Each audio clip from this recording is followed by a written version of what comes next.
ஃபேட்டா இருக்க மாதிரி தெரியுது, பெல்லி வெளியே தள்ளி இருக்குது. இதுக்கு நான் என்ன டயட் எடுக்கலாம்? முதல் செய்ய வேண்டிய என்னன்னா 6 மணிக்கு மேல சாப்பிடாத, தண்ணி மட்டும் எடுத்துக்கோ. சாப்பிடுறத நிறுத்திடணும், தண்ணி மட்டும் குடிச்சிட்டு ஜாகிங் பண்ணா போதும், ஃபேட் லாஸ் ஆயிடும்.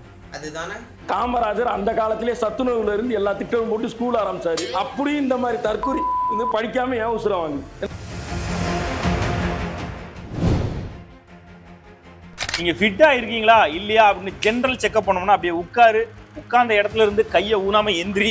உன்னால எந்திக்க முடிஞ்சிச்சு அப்படின்னா நீ ஃபிட்டா தான் இருக்க, உன் உடம்பும் நீ சொல்லத கேக்குது. ஒருத்தவங்க உட்கார்ந்து எந்திரிச்சா ஹெல்தியா? என்னன்னா நீ ஏதோ பேசுறியண்ணா.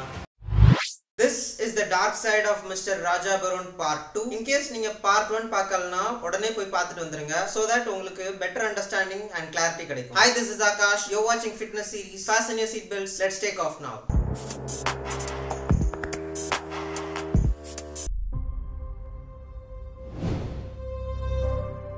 சோயா வந்து எடுக்கலாம். சோயாலேயே இந்த ஹார்மோன்ஸ் ப்ராப்ளம் இருக்குன்னு சிலர் சொல்றாங்க, சிலர் அதனால நம்ம அதை பக்கம் போறதே இல்லை. சோயா ஹார்மோன் ப்ராப்ளம்ஸ் கொண்டு வருமா இல்லையான்றத பாக்குறதுக்கு முன்னாடி நம்ம இன்னொரு விஷயத்த புரிஞ்சாகணும். ஃபர்ஸ்ட் ஆஃப் ஆல், நம்ம எல்லார் பாடியிலுமே ஈஸ்ட்ரோஜன் ரிசெப்டர்ஸ் இருக்கும். இந்த ஈஸ்ட்ரோஜன் ரிசெப்டர்ஸ் எப்போ ஈஸ்ட்ரோஜன் கூட கம்பைன் ஆகுதோ அப்பதான் நம்ம பாடியில ஹார்மோனல் சேஞ்சஸ் நடக்கும். இந்த சோயால ஐசோஃப்ளேவோன்ஸ்ன்ற ஒரு காம்பவுண்ட் இருக்கும். இந்த ஐசோஃப்ளேவோன்ஸ்ன்ற காம்பவுண்ட் நம்ம ஈஸ்ட்ரோஜன் ரிசெப்டர்ஸ் கூட கம்பைன் ஆகுறது ரொம்பவே கஷ்டம். இது எப்போ ப்ராப்ளம் ஆகும்னா, நீங்க 1 கிலோகிராம் ஆஃப் சோயா நீங்க எடுக்கும் போதுதான் உங்களோட பாடியில சிக்னிஃபிகண்டா ஒரு சேஞ்சே தெரியும். அன்லெஸ் அண்ட் அன்டில் நீங்க மாடரேஷனா இதை எடுக்கிறது வரைக்கும் உங்களுக்கு எந்த ப்ராப்ளமுமே வராது. இன்ஃபேக்ட் நானே என்னோட காலேஜ் டேஸ்ல சோயாவை தான் மேஜர் ப்ரோட்டீன் சோர்ஸா யூஸ் பண்ணிட்டு இருந்தேன். எனக்கு இது வரைக்கும் எந்த பிரச்சனையுமே வந்ததில்லை. அண்ட் உங்களுக்கு நான் காலேஜ் படிக்கும்போது என்னென்ன டயட் பிளான் ஃபாலோ பண்ணேன்னு ஆல்ரெடி ஒரு வீடியோ போட்டிருக்கேன். ஜஸ்ட் டைம் இருந்தா போய் செக் பண்ணி பாருங்க. உங்களுக்கு இதுல நான் பார்ட் 2 பண்ணணும்னு தோணுச்சுன்னா கீழே கமெண்ட் செக்ஷன்ல மென்ஷன் பண்ணுங்க.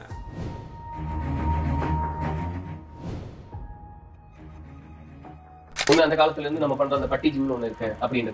இன்னொன்னு இன்னைக்கு மாடர்ன் யுகத்துக்கு ஏற்ற மாதிரி ட்ரெண்டிங்கா நிறைய இருக்கு மிஷின். எப்படின்னா இது கிட்டத்தட்ட ஒரு பிராய்லர் கோழி மாதிரி அப்படின்ற, அது நாட்டு கோழி மாதிரி உண்மையா.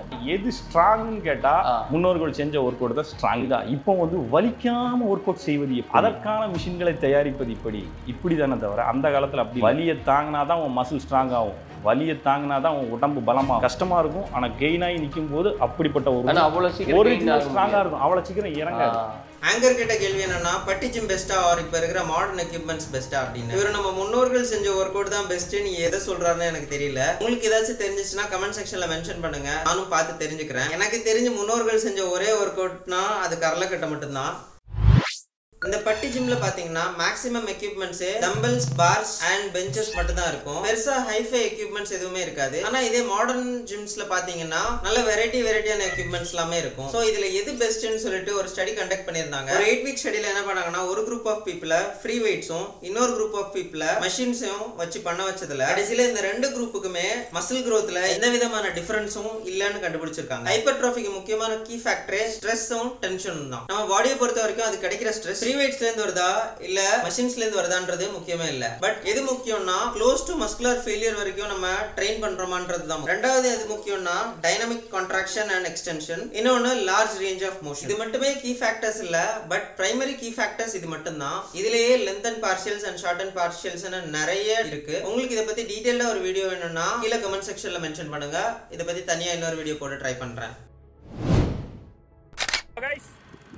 பிகினர்ஸ் நிறைய பேர் 6 பேக்ஸ் ஆசைப்படுங்க. 6 பேக்ஸ் வைக்கிறதுக்கு ரொம்ப ஈஸியான டிப் தான் கார்போ. எடுக்கிற கார்போட்டிக், அதாவது இந்த ரைஸ் இந்த மாதிரி மீல்ஸை அப்படியே கட் பண்ண வேண்டியது இருக்கும். ப்ரோட்டீன்ஸ், சிக்கனு, எக்கு, வெஜ்ஜிஸ் இந்த மாதிரி மட்டும் கொடுத்துட்டு அதிகப்படியான கார்டியோ அப்டாமினல் ஒர்க் அவுட் பண்ண வேண்டியது இருக்கும். இவ்வளோ தானே தவிர இதில் பெரிய கம்பல்சூட்லாம் எதுவுமே கிடையாது. கம்ப்ளீட்டாக உங்களோட ஃபுட்ல இருந்து கார்ப்ஸை மட்டும் கட் பண்ணுறது ஃபேட் லாஸ்க்கு ஆப்டிமலாக இருக்காது. இது எதனாலன்னு பார்த்தீங்கன்னா, உங்களோட பாடிக்கு தேவையானது 3 மேக்ரோ நியூட்ரியன்ட்ஸ். ஒன்று கார்போஹைட்ரேட்ஸ், இன்னொன்று ப்ரோட்டீன்ஸ், இன்னொன்று ஃபேட். நீங்கள் கார்ப்ஸை கம்ப்ளீட்டாக அவாய்ட் பண்ணீங்கன்னா உங்களுக்கு எனர்ஜி ரொம்பவே கம்மியாயிடும். இதனால உங்களால் ஹை இன்டென்சிட்டியில் ஒர்க் அவுட் பண்ண முடியாது. விச் இன் டர்ன் உங்களோட பெர்ஃபார்மன்ஸ் ஜிம்ல ரொம்பவே அடிவாங்க. ராஜாவண்ணா சொல்ற மாதிரி நீங்க கம்ப்ளீட்டாக உங்களோட ஃபுட்ல இருந்து கார்ப்ஸை அவாய்ட் பண்ணிட்டீங்கன்னா ஃபர்ஸ்ட் ஃபியூ வீக்ஸ்ல பாடியில் இருக்கிற கிளைக்கஜன் ஸ்டோர்ஸ் அண்ட் வாட்டர் டிப்ளீட் ஆகுறதுனால கொஞ்சமா வெயிட் குறைஞ்ச மாதிரி இருந்தாலும் மீண்டும் நீங்க லூஸ் பண்ண வெயிட்டை சீக்கிரமாவே ரீகெயின் பண்ணிடுவீங்க. சரி, அப்ப எப்படிதான் ஃபேட் லாஸ் பண்றதுன்னு கேட்டீங்கன்னா, ஒரு வெல் பேலன்ஸ் கலோரிக் டெபிசிட் டயட்ல இருந்தா மட்டும்தான் உங்களால எஃபெக்டிவா மசில் பில்ட் பண்ண முடியும்.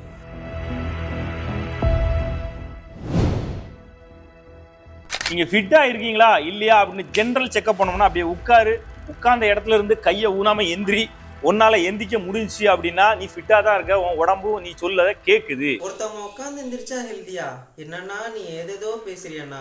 ஜெனரலா ஹெல்த் செக்அப் பண்றீங்களே, ஹெல்த்னா நீங்க எதை சொல்றீங்க மிஸ்டர் ராஜா பெரோன்? ஒருத்தரோட கார்டியோவாஸ்குலர் ஹெல்த்தை சொல்றீங்களா, ஆர் அவங்களோட மஸ்குலர் ஸ்ட்ரென்த்தை சொல்றீங்களா? ஃபார் எக்ஸாம்பிள் ஒரு சைல்டை தூக்குறதா இருக்கட்டும், ஆர் கிராசரிஸை எந்தவித ஹெல்ப் இல்லாம தூக்கிட்டு வரதா இருக்கட்டும், அல்லது அவங்க மெட்டபாலிக் ஹெல்த்தை சொல்றீங்களா? ஒருத்தவங்களோட பிபி நல்லா இருக்கா, இல்ல சுகர் நல்லா இருக்கா, அவங்களோட கொலஸ்ட்ரால் அண்டர் த லிமிட் இருக்கா? சும்மா ஜெனரல் செக்அப் பண்ணணும்னா உட்காந்து எந்திரின்னு சொன்னா என்ன அர்த்தம் மிஸ்டர் ராஜா பெரோன்? அதாவது எதுவா பேசினாலும் கொஞ்சம் நியாயமா பேசணுமா இல்லையா? உதாரணத்துக்கு சொல்ல போனா நீங்க சொன்ன இந்த உட்காந்து எந்திரிக்கிற இந்த செக்கப் ஒரு கஞ்சா அடிச்சுட்டு சுத்துற ஒரு யோகினால பண்ண முடியும். ஆனா இதுவே நல்ல ஹெல்தியா இருக்கிற ஒரு பவர் லிஃப்டர்னால இது பண்ண முடியுமான்னு கேட்டா அது டிபெண்ட்ஸ் ஆன் அவரோட மொபிலிட்டியை பொறுத்து தான். ஸோ எதை வச்சு நீங்க சொல்றீங்க ஜென்ரலா செக்அப் பண்ணணும்னா நீ உட்காந்து எந்திரிச்சா போதும்னு நீங்க எதை வச்சு சொல்றீங்க?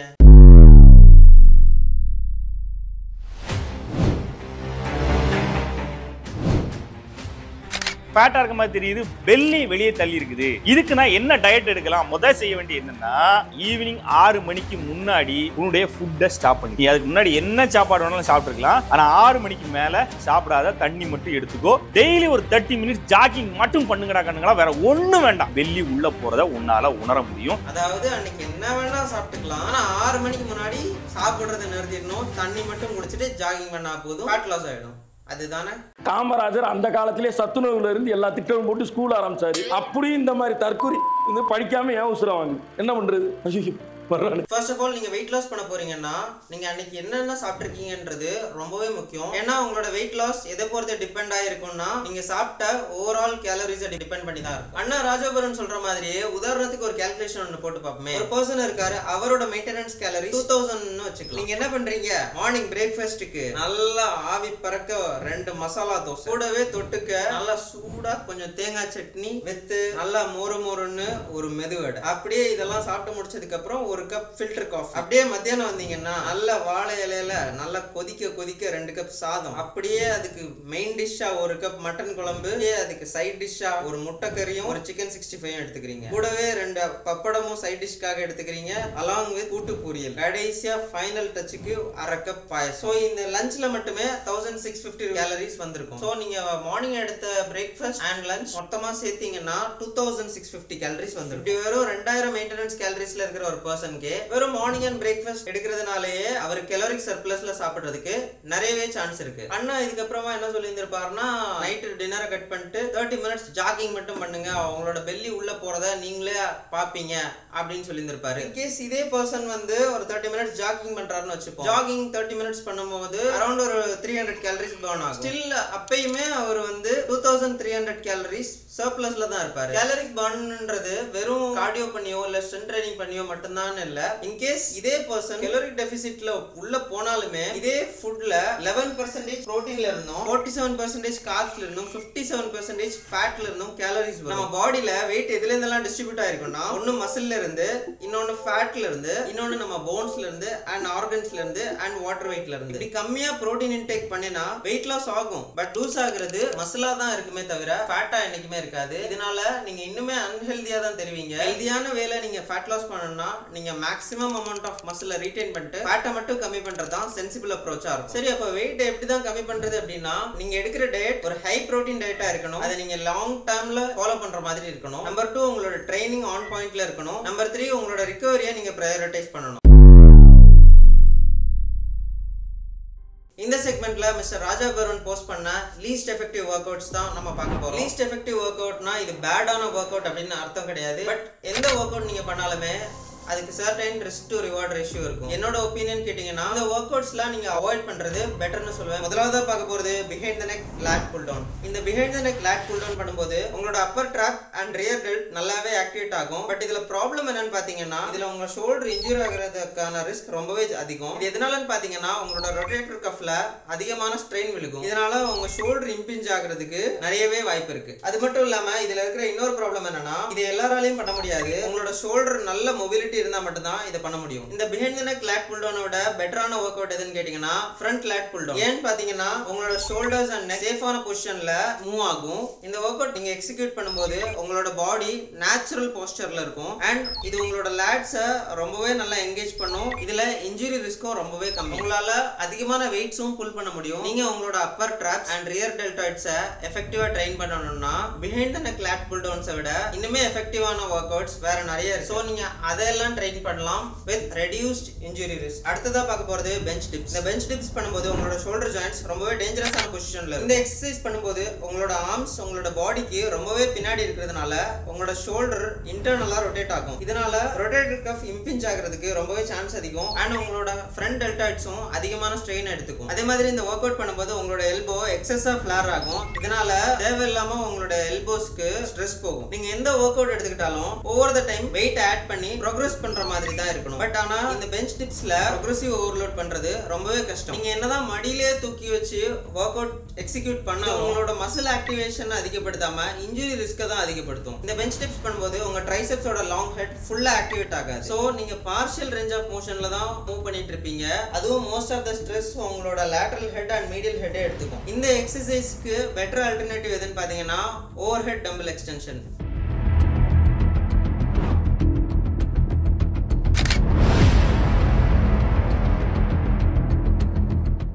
அடுத்ததா பார்க்க போற வொர்க் அவுட் என்னன்னா வெயிட்டர் கர்ல்ஸ். இந்த வெயிட்டர் கர்ல்ஸ் பண்ணும்போது என்ன ஆகும்னா நம்ம பைசெப் ஃபுல்லா கான்ட்ராக்ட் ஆகிறதுக்கு முன்னாடியே இந்த டம்பல் நம்மளோட செஸ்ட்டை வந்து ஹிட் பண்ணிடும். இதனால லிமிட்டட் ரேஞ்ச் ஆஃப் மோஷன் தான் நமக்கு கிடைக்கும். இதுல இருக்கிற இன்னொரு ப்ராப்ளம் என்னன்னா ப்ரோக்ரெசிவ் ஓவர்லோட் பண்ண முடியாது. இது எதனாலன்னு பாத்தீங்கன்னா நம்மளோட உள்ளங்கையால குறிப்பிட்ட அளவு தான் வெயிட்டை ஹோல்ட் பண்ண முடியும். பைசெப் ஃபெட்டிக் வர்றதுக்கு முன்னாடியே கிரிப் ஃபெட்டிக் வர்றதுக்கு நிறையவே சான்ஸ் இருக்கு. அது மட்டும் இல்லாம டம்பிளை கீழே இருக்கும்போது கை ஃபுல்லா எக்ஸ்டெண்ட் ஆகாது. டம்பிள் எக்ஸ்டெண்ட் பண்ற இந்த ஸ்ட்ரெச் தான் one of the main factors for hypertrophy. இது மட்டும் இல்லாம டம்பிளை நீங்க மேல தூக்கும்போது உங்களோட ஷோல்டர்ஸ் டேக் ஓவர் பண்றதுக்கு நிறைய வாய்ப்பு இருக்கு. சோ இதனால பைசெப் ஆக்டிவேஷன் கம்மியா தான் இருக்கு. இதுக்கு பெட்டரான ஆல்டர்னேட்டிவ் என்னன்னு கேட்டீங்கன்னா easy barbell curl. Easy barbell curl பண்ணும்போது உங்களோட ரிஸ்ட் நியூட்ரல் பொசிஷன்ல இருக்கும். இதனால கம்ஃபர்டபிளா உங்களால நிறைய வெயிட்ஸ் லிஃப்ட் பண்ண முடியும். அது மட்டும் இல்லாம இதுல ஆங்கிள் கிரிப் இருக்கிறதுனால இது உங்களோட எல்போஸ்க்கும் ஜாயிண்ட்ஸ்க்கும் ஒரு சேஃபான பொசிஷனா இருக்கும். இந்த வொர்க் அவுட்ல உங்களால ஃபுல் ரேஞ்ச் ஆஃப் மோஷன்ல வொர்க் அவுட் பண்றதுனால உங்க பைசெப்க்கு டீப்பான ஒரு ஸ்ட்ரெச் அட் பாட்டம்லயும் அண்ட் கான்ட்ராக்ஷன் அட் தி டாப்லயும் கிடைக்கும். இதனால ஒரு ஐடியல் டென்ஷன் கர்வ் மெயின்டைன் ஆகும். இதுல இன்னொரு பெரிய அட்வான்டேஜ் என்னன்னா ப்ரோக்ரெசிவ் ஓவர்லோட் பண்றது ரொம்பவே easy.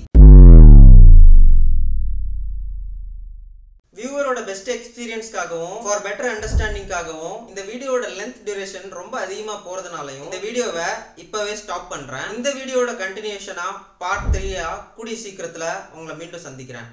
Until then, remember the name Akash Jones. இந்த லேகியத்தை ஒரே நாள்லயே 25 வயசு பையனுக்கு பல மடங்கு ஆண்மை ஹார்மோன் கூடுன்னு சொன்னீங்க. இது எந்த அளவுக்கு உண்மைன்னு மக்களுக்கு தெரிய வேண்டாமா? அதுக்காக தான் நான் இந்த டப்பாவை நானே ஆர்டர் போட்டிருந்தேன். What?